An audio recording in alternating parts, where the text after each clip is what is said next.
नमस्ते मित्रांनो, सोमवार दिनांक 4 डिसेंबर 2024 रोजी स्मृती पर्वाचे आयोजन केले होते. या दिवसाच्या कार्यक्रमाचे 2 भाग जर तुम्ही पाहिले नसेल तर नक्की पाहून घ्याल. हा तिसरा भाग आहे. चला तर पाहूया तिसऱ्या भागाला.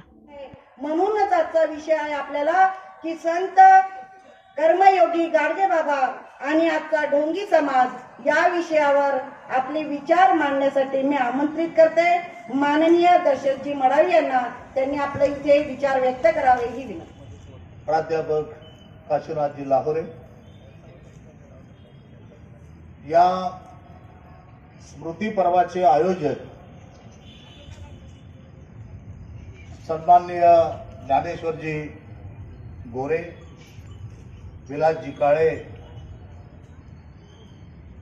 मंचकावर उपस्थित ज्ञानेश्वरजी सावरकर, प्रकाश क्षीरसागरजी, गोविंद चव्हाण, सविताताई हजारे, ज्यांनी मला या ठिकाणी बोलावलं ते आमचे मित्र भानुदासजी केळझरकर, डॉक्टर प्रशांत सावरकर, आणि ज्या सुंदर संचालन करत आहेत त्याने बघा छानपैकी गाणं पण म्हटलेलं. तेव्हा मला कळलं की सुनीता गाणं पण म्हणू शकते. त्याच्यापूर्वी मला माहिती नव्हतं.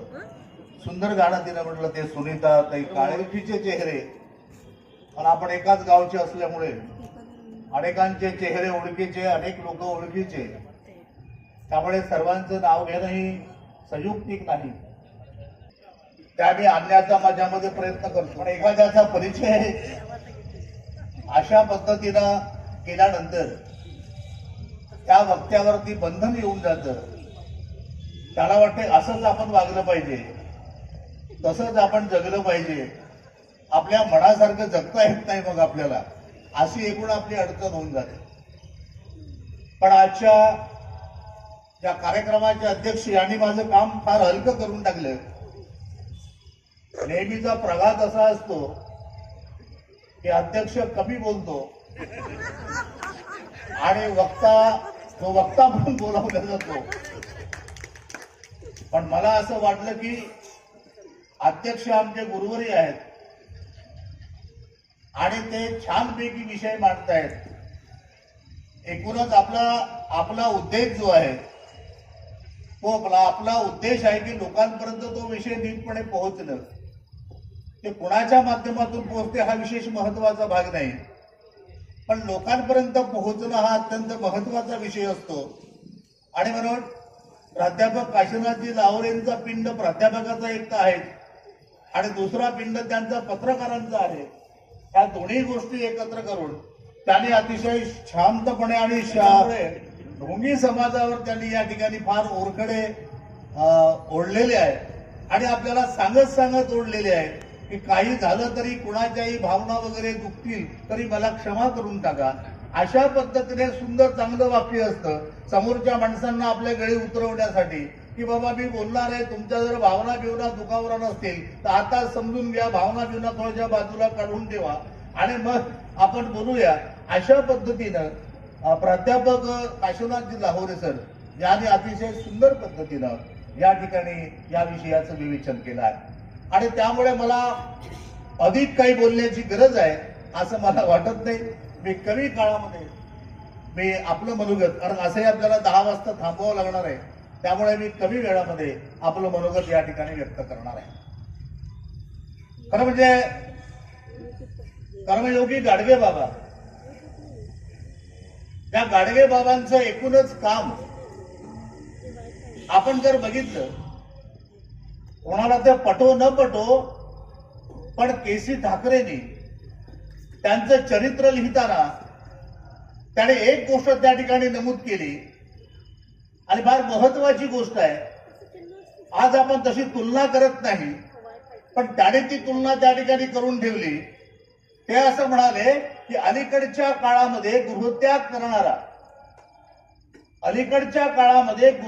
करणारा सिद्धार्थ गौतम कोणी असेल तर ते गाडगे महाराज आहे. हे वाक्य त्यांनी लिहिलं तेव्हा मलाही जरा खटकलं की गाडगे महाराजाची तुलना एकदम सिद्धार्थ गौतमाशी हा माणूस करतोय, भगवान बुद्धाशी करतोय आणि तोही प्रबोधनकार ठाकरे करतोय, पण सामान्य लेखक करत नाहीये. आणि मग मी गाडगे बाबाचा आलेख पाहायला लागलो, तर गाडगे बाबाचा आलेखही त्याच पद्धतीचा आहे की गाडगे बाबा 1876 ला जन्मले.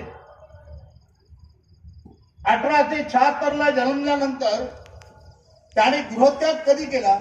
गाडगे महाराजांनी गृहत्याग केलेला आहे. त्याची पत्नी झोपलेली आहे, त्यांची आई झोपलेली आहे. या सर्वांचं दर्शन घेऊन रात्री 3 वाजता ते घरातून निघाले. आणि काही त्यांना कष्ट होतं म्हणून निघाले का? त्यांच्याकडे सगळी सुबत्ता होती त्या काळामध्ये. कारण त्यांनी तिडके नावाच्या सावकाराने त्यांच्या मामाची त्यांची जमीन हडपली होती. त्या तिडकेंशी गाडगे महाराज युक्तिवाद करत बसले नाही.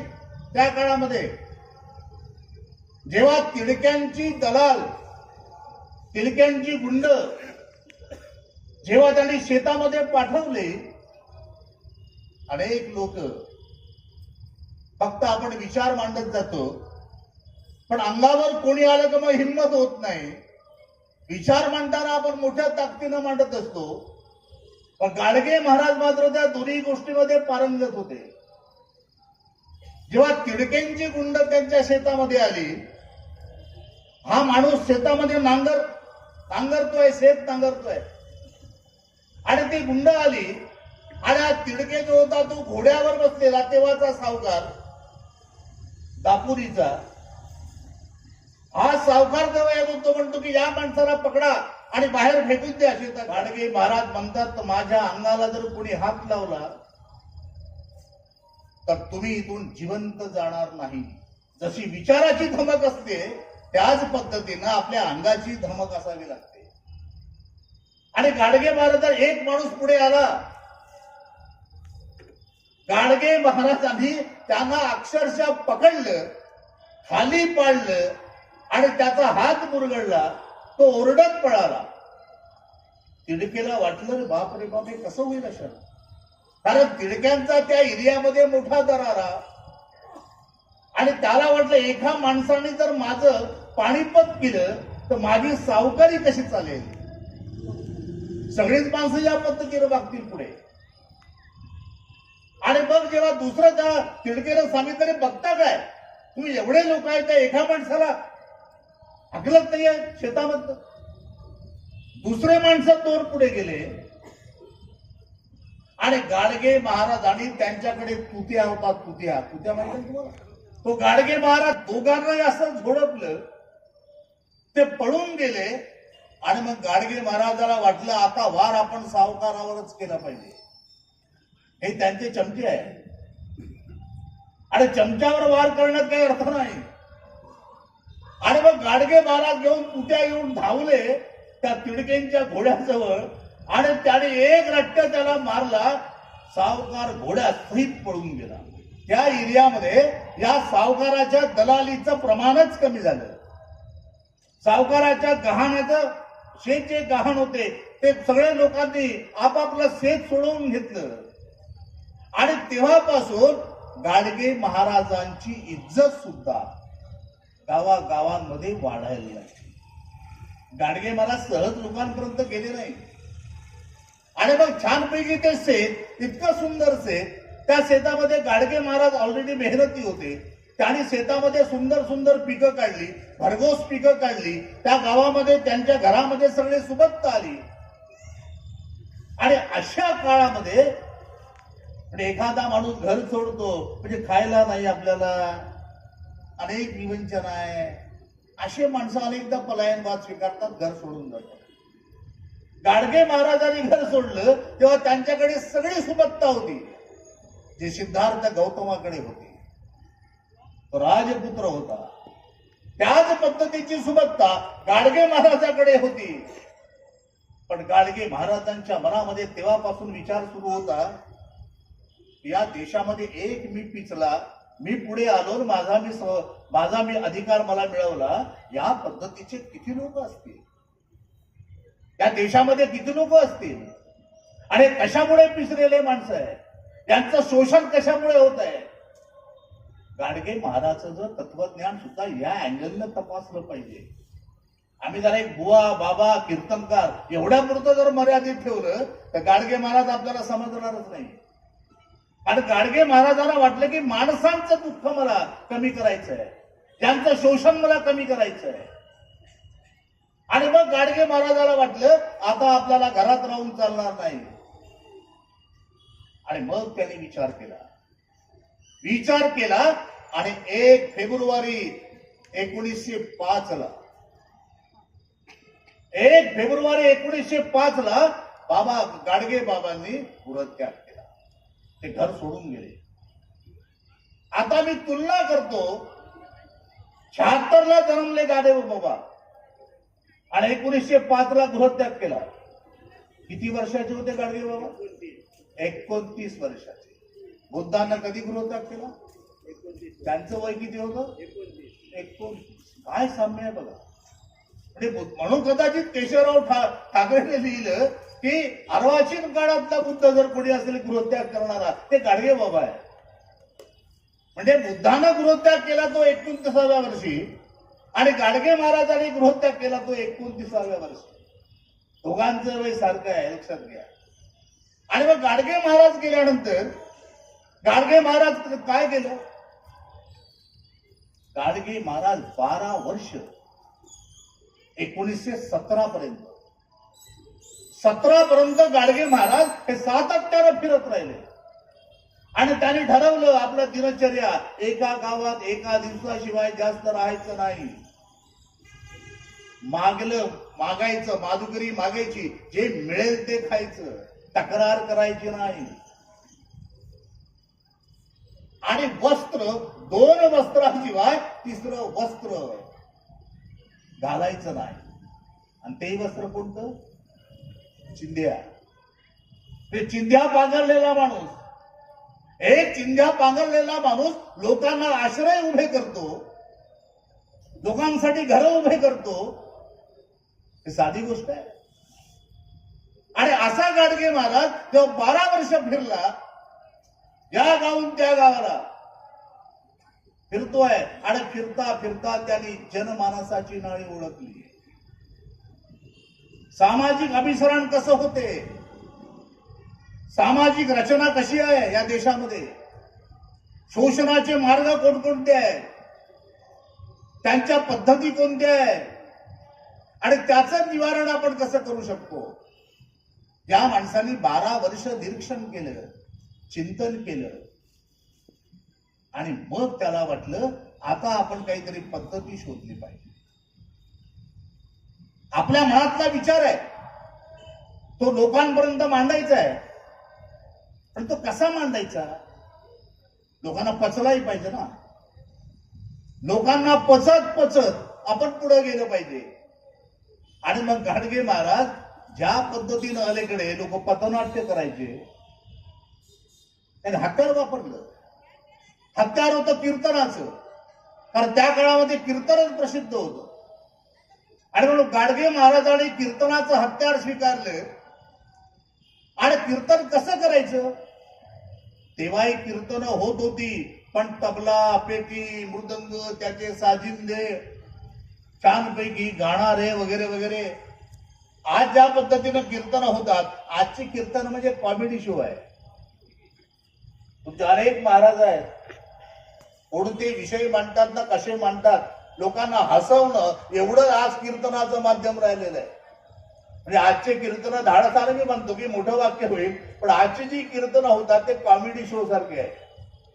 आणि तेव्हाच जे कीर्तन गाडगे बाबा करत होते तेव्हा त्यांच्याकडे साधनं नव्हती, त्यांच्याकडे मृदंग नाही आहे, त्यांच्याकडे तबला पेटी नाही आहे. आणि गाडगे महाराज फार काही संगीतातले तज्ज्ञ होते अशातले काही भाग नाही. त्यांचा सूर लागत होता का नाही माहित नाही, पण एकूण माणसाचं धाडच जे असते, मनामध्ये आपण ठरवलं की मला हे लोकांपर्यंत पोहोचवायचं आहे आणि ते मी कोणत्याही पद्धतीने मी पोहोचवेन, घाबरायचं कारण नाही. गाडगे महाराज गावात जात आहेत, काय दृश्य असेल ते. चिंध्या पांघरलेला माणूस एक गावामध्ये जातोय, गावामध्ये खराठा घेतोय आणि खराठ्याने अख्खं गाव झाडतोय. लोक त्याला वेडा म्हणतायत. हा कुठला वेडा आला? आणि हा वेडा आमचं गाव झाडतोय. अरे कशाकरता झाडतोय? आणि गाडगे महाराज सांगायचे अरे संध्याकाळी गाडगे बाबाचं कीर्तन आहे म्हणते, आणि म्हणून गाव झाडतोय. गाव जरा अस्वच्छ आहे, इथं कसं कीर्तन करायचं? लोकांना आश्चर्य वाटते, कोण गाडगे बाबा येणार आहे? लोकांना माहित नाही. आणि अशा पद्धतीनं गाव स्वच्छ केल्यानंतर गाडगे बाबा कुठेतरी एखाद्या ठिकाणी उभं राहतात, संध्याकाळी हातामध्ये दगड घेतात आणि एकामेकावर दगड म्हणजे आपटून वाजवत टाळं नाहीये, दगडांची टाळं आहे, दगडांच्या चिपड्या आहे. असं करत गाडगे महाराज दगड घेऊन वाजवायला लागतात आणि आपला एखादा अभंग घेतात तुकाराम महाराजांचा. आणि त्या तुकाराम महाराजाच्या अभंगावरती, कारण त्यांचा खरा गुरु म्हणजे तुकाराम महाराजच आहे, दुसरा कोणताही नाही. कारण तुकारामांना जास्त वारंवार कोड केलेला आहे आपल्या गाडगे महाराजांनी. आणि म्हणून अशा वेळी गाडगे महाराज उभं राहतात आणि कीर्तन सुरू करतात. हळूहळू गावातली माणसं जमायला लागतात. गावातली माणसं हळूहळू जमायला लागतात आणि लोक त्यांच्या विचारामध्ये, त्यांच्या गाण्यामध्ये नाही, त्यांच्या विचारामध्ये लोक हळूहळू गुंतत जातात, रमत जातात. आणि रमता रमता मग गाडगे बाबा त्यांना 4 गोष्टी बुद्धित्वाच्या सांगतात, विज्ञानाच्या सांगतात, समाजाच्या सांगतात आणि लोक ते एक्सेप्ट करतात. म्हणजे माणसांचं एक्सेप्टन्स जे आहे, कोणत्या पद्धतीने ही माणसं माझं म्हणणं स्वीकारतील हे वक्त्याला कळलं पाहिजे, समाज सुधारकांना कळलं पाहिजे. ज्यांना वाटते की मी सांगतो ते लोकांपर्यंत जाते की नाही बरोबर, त्यांना कळते की नाही हे त्या माणसाला समजलं पाहिजे, तरच तो लोकांना कन्व्हिन्स करू शकतो. नाही तर माझं म्हणणं जसं आहे तसं मांडतोच म्हटलं तर समोरचा माणूस ऐकतच नाही, तो पळून जातो. तर मला एक अनुभव आहे. आमच्याकडे इथंच यवतमाळमध्ये एक आमचा कार्यकर्ता होता त्या काळामध्ये, त्यांचं नाव आज मी सांगत नाही. एक कार्यकर्ता होता, पण तो असा आला, रस्त्याने जायचा, कोणी त्याला भेटलं रस्त्यात की तो त्याला पकडायचा आणि त्याला एवढं तत्वज्ञान सांगत बसायचा. कारण तो होता तेव्हा कांशीरामचा चेला, म्हणजे आम्ही कांशीरामचेच चेले आहोत.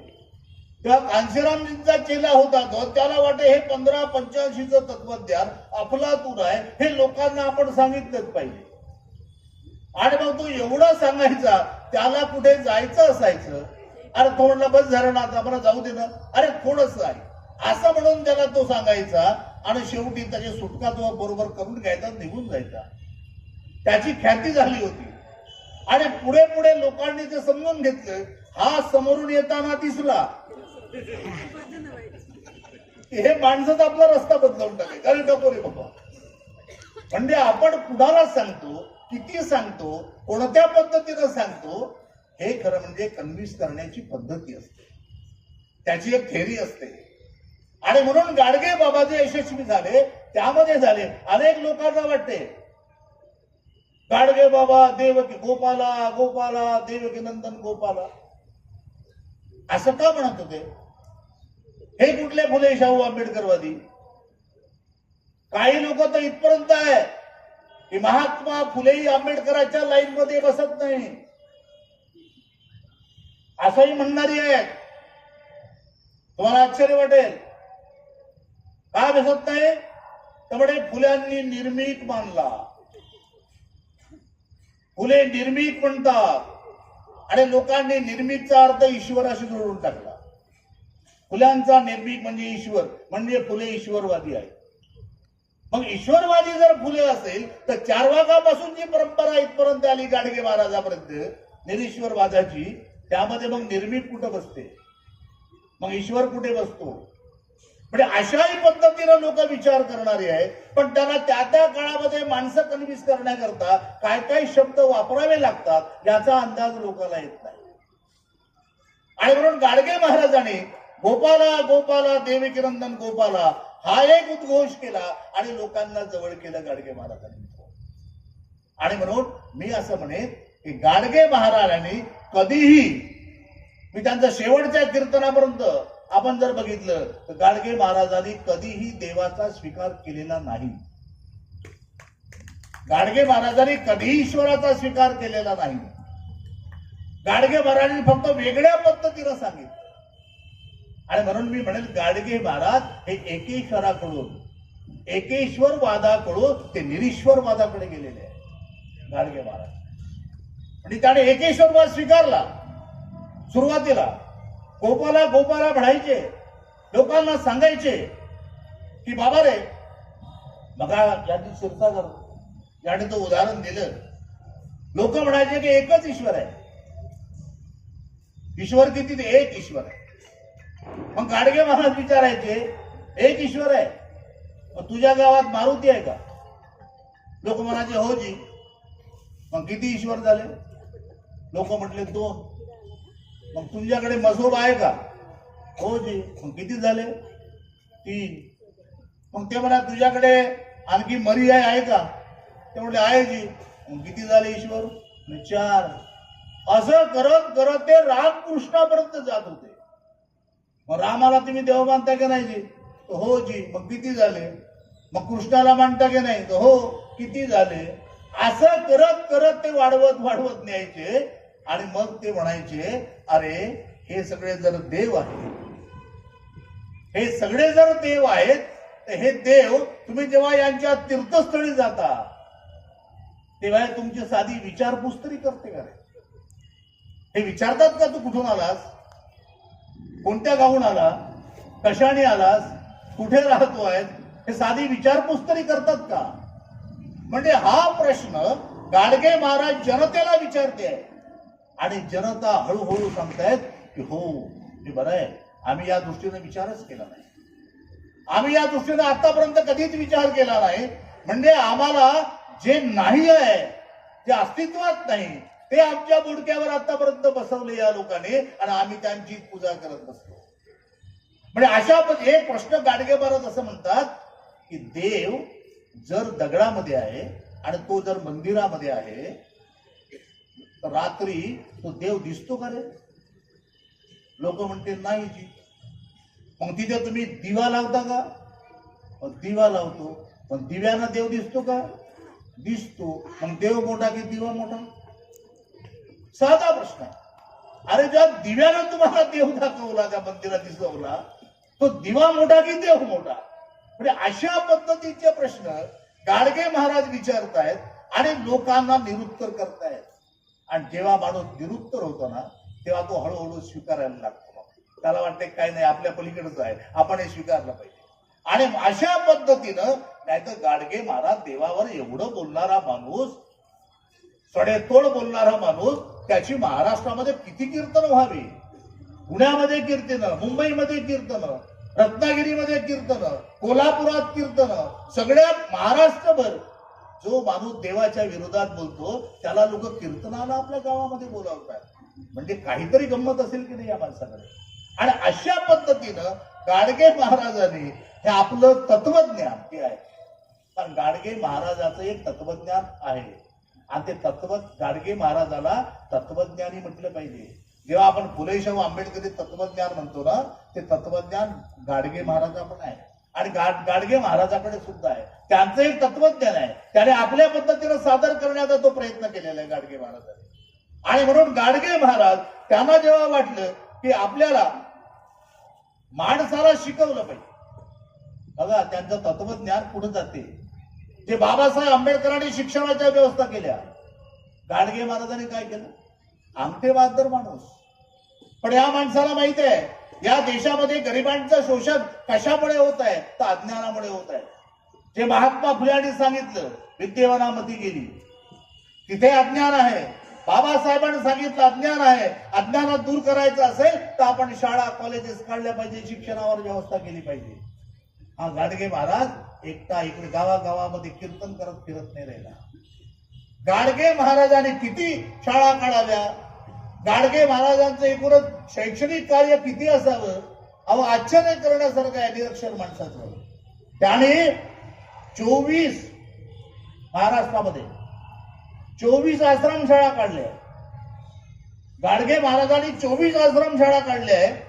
8 माध्यमिक शाळा आहे, 12 पोस्ट बेसिक विद्यालय आहे.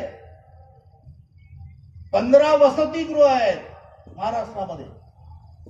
आणि तुम्हाला आश्चर्य वाटेल, सगळ्यात तीर्थक्षेत्रामध्ये त्यांनी 17 जवळजवळ 17 धर्मशाळा काढलेल्या. असं एक जाळ गाडगे महाराजांनी पूर्ण महाराष्ट्रामध्ये विणलं. आणि माणसांच्या सोयी सुविधा त्याने म्हटलं नाही, त्याने तर असंही म्हटलं की या तीर्थाच्या ठिकाणी कशाला शब्द आहे गाडगे महाराजाचा, काय शब्द, वराडी शब्द आपला, नासोडा. पैशांचा नासोडा आहे, वेळेचा नासोडा आहे, तिथं जाऊ नका, काही होत नाही त्यामध्ये. अशा पद्धतीची मांडणी करणारा हा गाडगे बाबा. आणि आज गाडगे बाबाची काय अवस्था आहे, जसं आमच्या लाहोरे सरांनी सांगितलं. आणि एखादा माणूस किती निस्वार्थी असावं, किती निस्पृह असावा. हे बघा, ज्यांचा कोणीतरी उल्लेख केला की गाडगे महाराजांनी शेवटची आपली जी मृत्यूपत्र लिहिलं, काय माणूस आहे बघा. त्या गाडगे महाराजांनी मृत्यूपत्रामध्ये म्हटलं, ते असं म्हणतायत, या संस्थेत, ते शब्द आहे, या संस्थेत खुद्द गाडगे बाबा, त्यांचे वारस, त्यांचे वंशीय नातेगोतेवाले यांचा सुतळीच्या तोड्यावरही कसलाही काहीही हक्क नाही. कोणी तसा कधी सांगू लागल्यास त्याला हुसकावून द्यावे. सदा वर्तातही, म्हणजे अन्न जेव्हा छत्र त्यांच्याकडे चालायचं, ते असं म्हणतात की सदा वर्तातही त्यांना अन्न घेण्याचा अथवा येथे वसती करण्याचा सुद्धा हक्क नाही. बघा, एवढी संस्थान उभी केली त्या माणसाने. आश्रमशाळा असेल, धर्मशाळा असेल, वसतिगृह असतील, हे सगळं उभं केलं. पण ते असं म्हणतात की या सगळ्यांमध्ये माझ्या कोणत्याही वारसाचा कवडीचाही अधिकार नाही.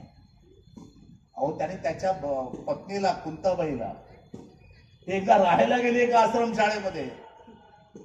दुसऱ्या दिवशी गाडगे महाराज गेले आणि ते म्हणाले, तुला इथं कोणी सांगितलं राहायला, हे तुझं आहे का, हे जनतेच आहे.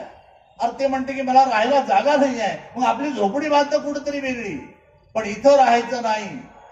किती निस्पृहपणा आहे, किती निस्वार्थीपणा आहे. आणि अशा पद्धतीचा गाडगे महाराज, या गाडगे महाराजाच्या बद्दलचं खरं म्हणजे गाडगे महाराजाचं तत्वज्ञान हे आपण जरा समजून घेतलं पाहिजे. मी जे मला म्हणालो की गाडगे महाराजाचं तत्वज्ञान हे एकेश्वराकडून निरीश्वराकडे जाणारं तत्वज्ञान आहे. आणि म्हणून त्यांनी या पद्धतीची मांडणी करताना गाडगे महाराज कुठेही चुकत नाहीये. अत्यंत काटेकोरपणे ते मांडणी करत जातात. आणि आता आपल्याकडे खूप संत झाले. आपण गाडगे महाराजांना संत म्हटले, पण आपल्याकडे जे संतांची परंपरा आहे, संत एवढे झालेले आपल्याकडे. खरं म्हणजे संत, काही काही लोक म्हणतात तर संत समाज. अलीकडे जे हिंदुत्ववाले जे लोक आहेत, काही ब्राह्मणी कल्चर मधले, ते म्हणतात की संत समाज. संत समाज असतो? अरे, संत होण्याची एखाद्या माणसाला संत या पदापर्यंत जाण्यासाठी काय काय करावं लागतं, त्याला कुठल्या लेवलला पुढे जावं लागतं, तेव्हा कुठे एखाद्या माणसाला संत ही उपाधी मिळते. आणि तुम्ही भगव घातलं की संत समाज.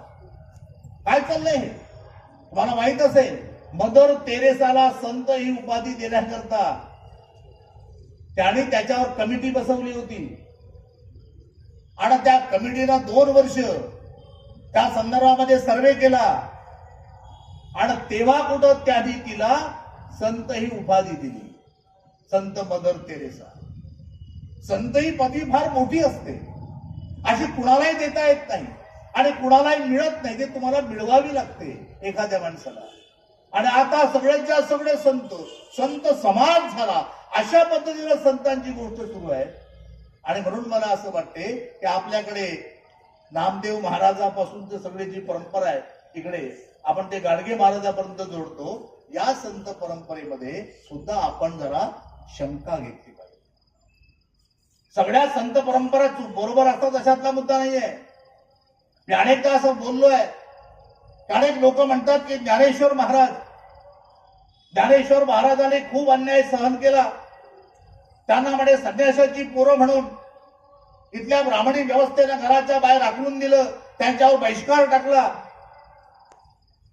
मी असं विचारतो या सगळ्या लोकांना, जर ज्ञानेश्वर महाराजांना बाहेर टाकलं, ब्राह्मणी व्यवस्थेनं बाहेर टाकलं, तर ज्ञानेश्वर महाराजांनी एवढे ग्रंथ लिहिले, त्यामध्ये एखादा तरी शब्द या ब्राह्मणी व्यवस्थेच्या विरोधात लिहिला का? एक शब्द लिहिला? अरे तुम्हाला ज्या व्यवस्थेनं नाताळलं तुम्ही त्याच्या विरोधात बोलणार नाही? उलट ज्ञानेश्वर आपल्या महाराज ज्ञानेश्वरीमध्ये काय म्हणतात? उलट ज्ञानेश्वर महाराज ज्ञानेश्वरीमध्ये म्हणतात, वर्णा माझी छत्र चामर स्वर्ग जयाचे अग्रहार. वर्णा माझी छत्र चामर स्वर्ग जयाचे अग्रहार, मंत्र विद्येचे माहेर ब्राह्मण, जे पृथ्वी स्थळीचे देव. काय म्हणतोय माणूस? हा असा माणूस म्हणतो, वर्णा माझी छत्र चामर म्हणजे वरती, वर्णामध्ये सर्वात वरती. वर्णा माझी छत्र चामर स्वर्ग जयाचे अग्रहार. वर्णामध्ये आम्ही सर्वोच्च आणि ज्यांचा आग्रह कुठला आहे, द्वार कुठला आहे? स्वर्ग आहे. वर्णा माझी छत्र चामर स्वर्ग जयाचे अग्रहार, मंत्र विद्येचे माहेर ब्राह्मण, जे पृथ्वी स्थळीचे देव. म्हणजे पृथ्वी स्थळीचे देव कोण? ब्राह्मण. हे ज्ञानेश्वर महाराज लिहितात. ज्ञानेश्वरांनी पुढे असं लिहिलं, सांगे शूद्रागरी अन्न असती परवी. सांगे शूद्रागरी अन्न असती परवी, तरी द्विजे केली सेवावी दुर्बल तरी झाला. म्हणजे काय? म्हणजे ते म्हणतात की शूद्राच्या घरी कितीही चांगलं अन्न असलं, शूद्र कोण? आजचा ओबीसी. आम्ही तर लई दूर आहोत. म्हणजे आजचा ओबीसी ज्ञानेश्वर म्हणतात. तुम्ही त्यांना ज्ञानेश्वर माऊली वगैरे म्हणता की नाही? आणि तो म्हणतो, सांगे शूद्रा घरी अन्न असती परवी, तरी द्विजे केली सेवावी दुर्बल तरी झाला. शूद्राच्या घरी कितीही चांगलं अन्न असलं, ब्राह्मण किती दुर्बल असला तरी तो त्याच्या घरी जेवणार नाही. म्हणून ते आतापर्यंत शिदा घेऊन जातात. ते अजूनही शिदा घेऊन जातात. मी कशाला? आपले कळमचे आपले मांडवकर होते, प्राचार्य भाऊ मांडवकर, त्यांनी पुण्याला अखिल भारतीय मराठी साहित्य संमेलन भरलं होतं. आणि त्या संमेलनामध्ये हे वक्ते होते भाऊ मांडवकर. मध्ये 3च ब्राह्मण संत आहेत. एक ज्ञानेश्वर, एक एकनाथ आणि एक तो आपला जो पळून गेला तो हो सर रामदास. आता लंगुडी लावूनच फिरे. आणि सावधान म्हटल्या त्याची काय खाती? सावधान म्हटल्याबरोबर लग्नात पळून गेला म्हणजे. अरे हे महान झाले. आणि त्याने आपल्या दासबोधामध्ये काय लिहिलं? त्याने आपल्या दासबोधात लिहिलं, सांगे अंतर एक खरे. म्हणजे तेव्हा रामदास आणि मिस्टर तुकारामजी ह्या दोघांचा कालखंड एक आहे.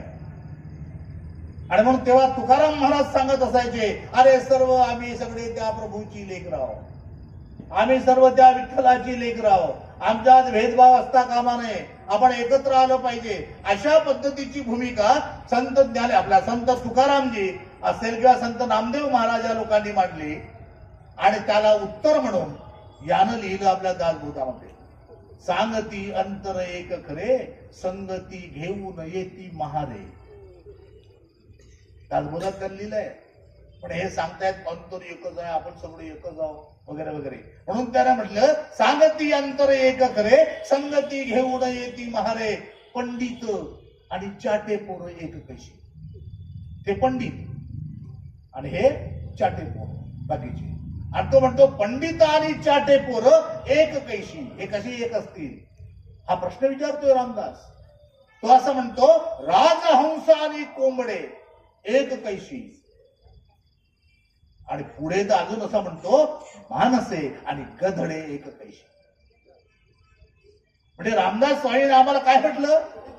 चाटेपोर, कोंबड आणि गधडे. ते लक्षात घ्या. आणि ही आमची संत परंपरा या लोकांची. एकदा काय झालं होतं, आमच्या नगर वाचनालयामध्ये लावरे सरांना माहिती आहे, निर्मल कुमार फडकुले यांना काठी उघडा ज्ञानेश्वरा या विषयावर त्यांना व्याख्यान द्यायला बोलावलं.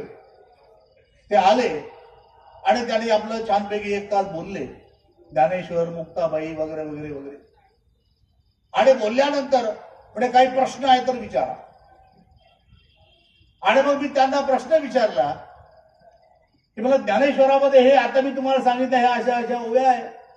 कारण त्यापूर्वी मी तेव्हापूर्वी ज्ञानेश्वरी वाचली नव्हती, पण मी विभी कोलतेंचं मराठी संतांचे सामाजिक कार्य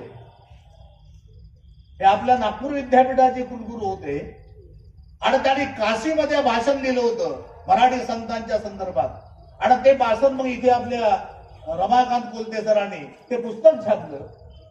त्या पुस्तकामध्ये हे सगळे उतारे होते. मी ते वाचल्यानंतर मग मी पुढे मूळ पोथी वाचली ज्ञानेश्वरी यांनी सगळी. आणि मग मी त्यांना विचारलं की म्हटलं ज्ञानेश्वरीमध्ये असं असं लिहिलेलं आहे शूद्रांबद्दल, तरी तुम्ही आम्हाला सांगता की ज्ञानेश्वर महान आहे.